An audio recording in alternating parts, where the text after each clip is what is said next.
Subscribe कर दो यार।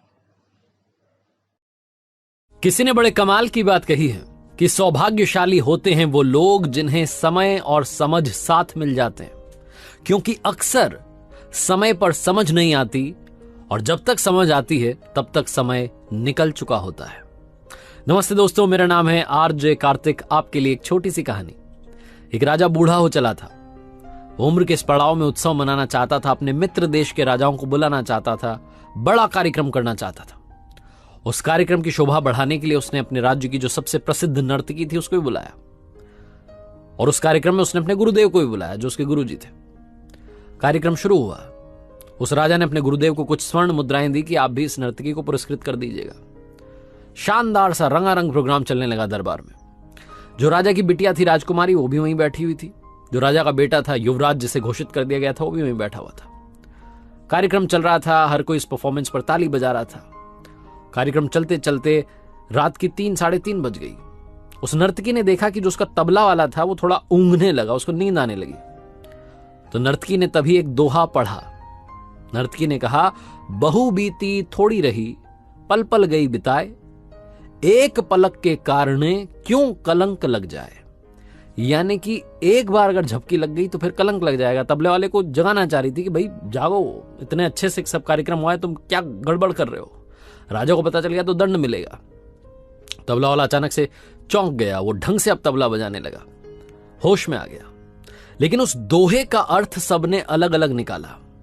कमाल यह हुआ कि वो जो गुरुदेव बैठे थे राजा के, उनके पास जितनी स्वर्ण मुद्राएं थी सारी ले जाकर के उस नर्तकी को दे दी। जो राजकुमारी बैठी थी उसने अपना 9 लखा का जो हार था वो ले जाकर के उस नर्तकी को गिफ्ट कर दिया। जो युवराज बैठा था उसने अपना क्राउन, जो मुकुट था, वो ले जाकर के उस नर्तकी को दे दिया। राजा वहां सिंहासन पर देख रहा था, सब कुछ चौंक गया कि नर्तकी क्या कर रही है। एक दोहा बोल करके सबको पागल बना रही है, लूट रही है। राजा ने वो परफॉर्मेंस रुकवा दी और कहने लगा कि क्या कर रही हो, तुमने एक दोहा बोला और इन सबको लूट लिया, ये गलत है। राजा शायद अगला शब्द, अगला वाक्य बोलता है कि इसको बंदी बना लो। तभी राजा के गुरुजी ने कहा कि अरे बस बस शांत हो जाओ राजन, इस नर्तकी ने बहुत सही बोला, क्योंकि उसने जो बोला उसका सबने अपना अपना मतलब निकाला। वो जो राजा के गुरुजी थे वो कहने लगे कि इसने जो कहा है ना, उसका मतलब ये निकला है कि मैं क्या कर रहा हूं। मैं जंगल में था, तपस्या कर रहा था पूरी जिंदगी, पूरी उम्र, और अब उम्र के इस पड़ाव में तुमने कहा कि यहां आ जाओ और मैं यहां स्वर्ण मुद्राएं से, इसको स्वर्ण मुद्राओं से पुरस्कृत कर रहा हूं। ये क्या पाप कर रहा था मैं।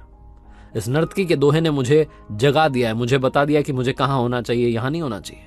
मैं तो अपना कमंडल लेके चल पड़ा रहा। वो महाराज तो चल पड़े, गुरुजी तो। जो राजा की बिटिया थी वो कहने लगी कि पापा जी, पिताजी, मैंने भी इस दोहे का मतलब अपने हिसाब से निकाला है। मैं आज आपको बताती हूं, मेरी उम्र हो चली लेकिन आप मेरा विवाह नहीं करवा रहे हैं। मैं आज की रात आपके महावत के साथ भागने वाली थी, लेकिन नर्तकी के इस दोहे ने मुझे समझाया कि बहु बीती थोड़ी रही, थोड़ा समय और बचा है, हो जाएगी शादी। वो एक गलती की वजह से आप पर क्यों कलंक लगाऊं। इसलिए मैं रुक गई, मुझे अच्छी बुद्धि आ गई और मैंने वो 9 लखा हार इनको गिफ्ट कर दिया। जो युवराज था वो कहने लगा कि पिताजी ऐसे ही कुछ मेरे साथ हुआ है। मेरी उम्र होती जा रही है, बड़ा होता जा रहा हूं, कब से इंतजार कर रहा हूं कि आप मुझे सिंहासन पर बैठाएंगे, आप बैठा ही नहीं रहे।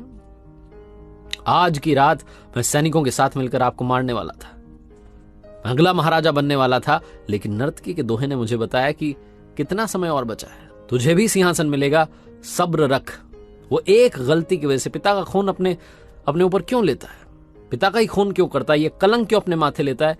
उस नर्तकी के दोहे ने मुझे समझा दिया। राजा की आंखें खुल गई। नर्तकी सोचने लगी कि उसके एक दोहे का मतलब सबने अपने अपने हिसाब से निकाल लिया, वो खुद क्या कर रही है। उसे खुद भी ये काम बंद करके कुछ और करना चाहिए। राजा को समझ में आ गया कि बहु बीती थोड़ी रही, ये गलती की वजह से कलंक क्यों लगा रहा हूं।